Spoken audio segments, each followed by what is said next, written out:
कुबेरेश्वर धाम में जहां पर कंकर शंकर शिला रखी है बड़ी वाली, आप लोग गए? कौन कौन गया है? जरा हाथ उठाओ तो जरा, सब गए हो?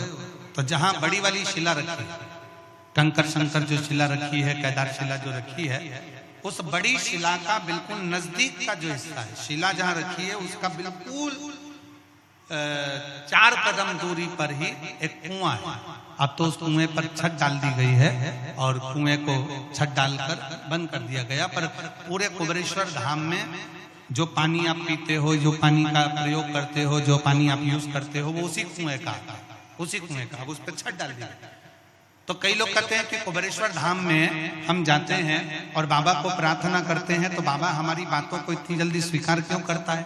काशी में हम जाते हैं तो काशी में बाबा हमारी बातों को क्यों स्वीकार करता है? उज्जैनी जाते हैं तो उज्जैनी में क्यों स्वीकार करता है? मल्लिकार्जुन जाते हैं तो मल्लिकार्जुन में क्यों स्वीकार करता है? 12 ज्योतिर्लिंग जितने बने हुए हैं, इन 12 ज्योतिर्लिंग के शिवालय में, शंकर के मंदिर में जल का स्रोत है। जैसे विश्वनाथ जी के मंदिर में, काशी में ज्ञान वापी है, जैसे उज्जैनी के अंदर महाकाल मंदिर में ही सरोवर है, जैसे मल्लिकार्जुन में जब दर्शन करने जाते हो तो पास में एक कुआं है, उसी तरह प्रत्येक शिवालय में भीमाशंकर चले जाओ, त्र्यंबकेश्वर चले जाओ, तुम्हारी मर्जी पड़े जिस ज्योतिर्लिंग में जाओगे। आप केदारनाथ जाओगे तो ओम कुंड है, ऐसे जितने जितने ज्योतिर्लिंग का दर्शन करोगे, प्रत्येक ज्योतिर्लिंग के नजदीक में, ज्योतिर्लिंग के अंतर्गत, ज्योतिर्लिंग मंदिर के अंदर एक ना एक शिवालय के पास में जलाशय रहता है। वो जलाशय क्यों रहता है? उस जलाशय के अनुकूल जब हम अपने मन की कामना करते हैं, वहां बैठकर आराधना करते हैं, तो भगवान शंकर पर उस जलाशय का जो पानी शिव पर चढ़ता है तो हमारे मन की तरंगे शंकर स्वीकार कर कर हमारी झोलियां भर देते हैं, जितने जलाशय। और हमको बड़ी खुशी हुई जब हम कांकेर के मां शीतला के कांकेश्वरी मंदिर में जब हम दर्शन करने के लिए गए, वहां पर शंकर का शिवलिंग भी है। तो वहां जब हम दर्शन करने के लिए गए तो हमने देखा कि ऊपर एक छोटा सा कुंड बना हुआ, छोटा सा झील।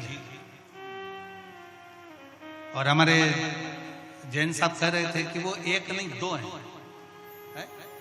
2 झील। जैन साहब बता रहे थे कि वो गुरुजी वो 2 झील है, 2 बहनों का कुछ ऐसा क्रम आपने बताया था जैन साहब ने, वो हमारे स्मरण में तो इतना नहीं है, पर उन्होंने कहा कि वो 2 झील है।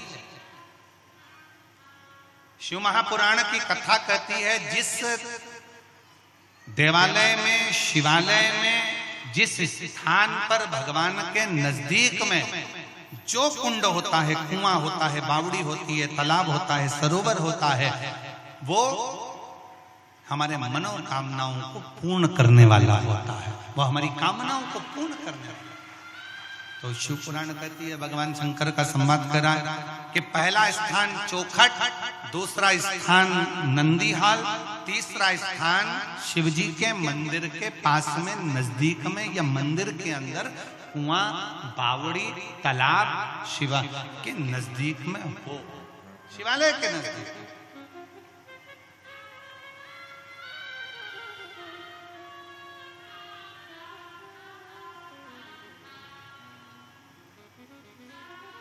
और बन सके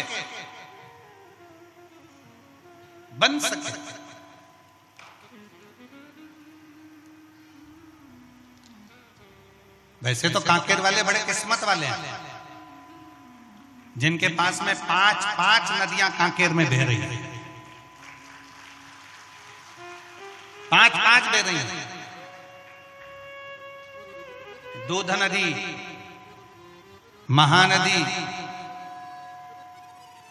हुक्कुल नदी, सिंदूर नदी, तुरु नदी, ये 5 नदियां कांकेर में बहती है। शिव महापुराण की कथा कहती है जहां कथा हो रही हो और उसके नजदीक में भी अगर कोई नदी बह रही हो तो समझ लो कि कथा का फल आपको 4 गुना प्राप्त हो। और हमको सूचना मिली कि यहाँ जो कथा हो रही है कोकपुर में, जहाँ कथा चल रही है उसी के नजदीक में एक छोटी सी नदी बह रही है। तो हम तो कहेंगे कि आप लोगों को माघ महीने में प्रयागराज का जो पुण्य होता है वो सारा पुण्य तुमने यहीं पर कमा लिया, पूरा पुण्य कमा। क्यों? शास्त्र कहता है कि तीर्थ में जाओ, तीर्थ में जाकर कथा सुनो, तीर्थ में जाओ, किसी नदी के तट पर जाओ, गंगा यमुना सरस्वती के तट पर जाओ, कावेरी गोदावरी के तट पर जाओ, महानदी के तट पर जाओ, किसी पवित्र नदी के तट पर बैठकर जब हम कथा सुनते हैं तो हमारे कथा का पुण्य हजारों हजारों गुना बढ़ जाता है, हजारों गुना।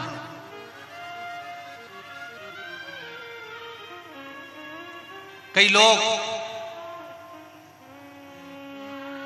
कई शिव भक्त अभी तक कुंभ के मेले में नहीं गए, क्योंकि उनको मालूम है कि 10 फरवरी से 16 फरवरी तक कुंभ के मेले में 21 नंबर सेक्टर पीपा पुल नंबर 1 सतुआ बाबा शिविर में 1 बजे से 4 बजे तक शिव पुराण की कथा होगी। तो कई शिव भक्त ऐसे हैं जो इंतजार में बैठे हैं कि हम कथा भी सुन लेंगे, त्रिवेणी का स्नान भी कर लेंगे, गंगा यमुना सरस्वती को भी नहा लेंगे और तीर्थ में बैठकर कथा का तत्व भी ग्रहण करेंगे।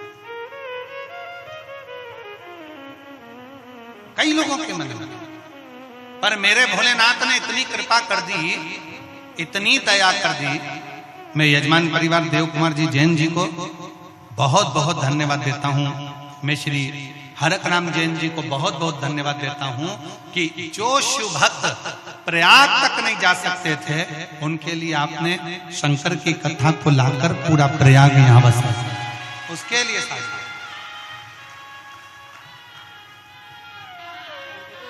और आज मैं माननीय मुख्यमंत्री जी की धर्मपत्नी श्रीमती कौशल्या देवी सहाय जी को भी धन्यवाद देता हूं कि इस जंगल का क्षेत्र, बस्तर के इस क्षेत्र में, कोकपुर में आप भी इस शिव महापुराण की कथा में आए तो ऐसा लग रहा है कि प्रयाग का एक आनंद लेने के लिए आप भी यही पहुंच गए। साधुता है, बहुत बहुत शिव तत्व।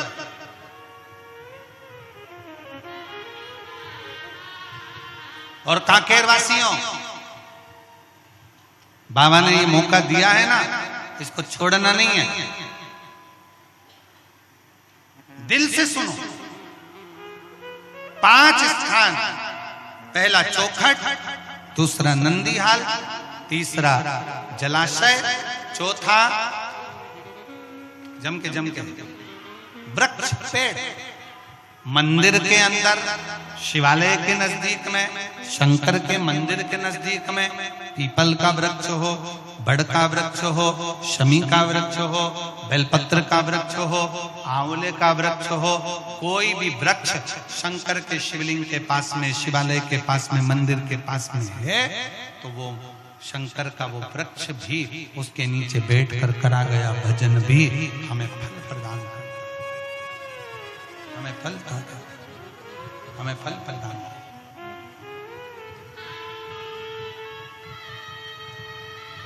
और 5वें नंबर का क्या बताया? शंकर के मंदिर के अंदर बैठकर उत्तर की ओर मुख कर शिवलिंग का दर्शन, उत्तर की ओर मुख कर शंकर की आराधना। ये 5वें। बाबा ना सुने तो एक बार ये क्रिया भगवान शिव के इन 5 स्थान का स्मरण जरूर करें। 5 स्थान, एक पत्र है।